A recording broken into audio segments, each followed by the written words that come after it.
কাজটা সক্ষম হয়েছেন, করতে সক্ষম হয়েছেন, এই বিশ্বাস জন্মাতে সক্ষম হয়েছেন যে এখানে দাঁড়িপাল্লাকে কোনো হুমকি ধমকি দিয়ে, ষড়যন্ত্র করে, অপবাদ দিয়ে, ৭১ নামক বস্তা বসা জিনিস দিয়ে আমাদেরকে দাঁড়িপাল্লাকে পরাজিত করা যাবে না।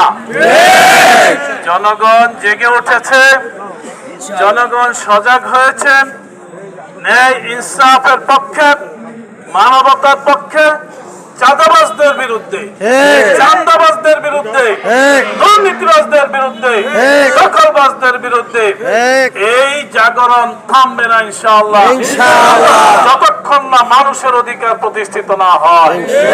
আমার পক্ষ থেকে এই দীর্ঘ সফরে আপনাদেরকে মোবারকবাদ জানাচ্ছি। আমাদের প্রজেক্টের টাইম ছিল 12:30। ডাঙ্গায় একটু বেশি সময় লেগেছে, রাস্তায় বিভিন্ন ভুল করার কারণে আমাদের সামনে যারা ছিলেন সেখান থেকেও কিছু সময় এদিক সেদিক হয়েছে।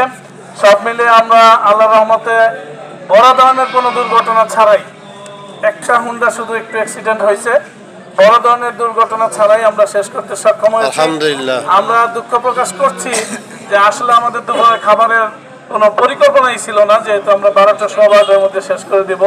তারপরেও আপনাদের জন্য আমরা পানিও আছে, একটা করে সবাই নিয়ে যাবেন, আমাদের ওই যে ভাইয়েরা আছেন এখান থেকে দিয়ে দেবেন ইনশাআল্লাহ। সবাইকে ধন্যবাদ, দেখা হবে রাজপথে, দাঁড়িপাল্লার বিজয় ইনশাআল্লাহ। আসসালামু আলাইকুম ওয়া রাহমাতুল্লাহ।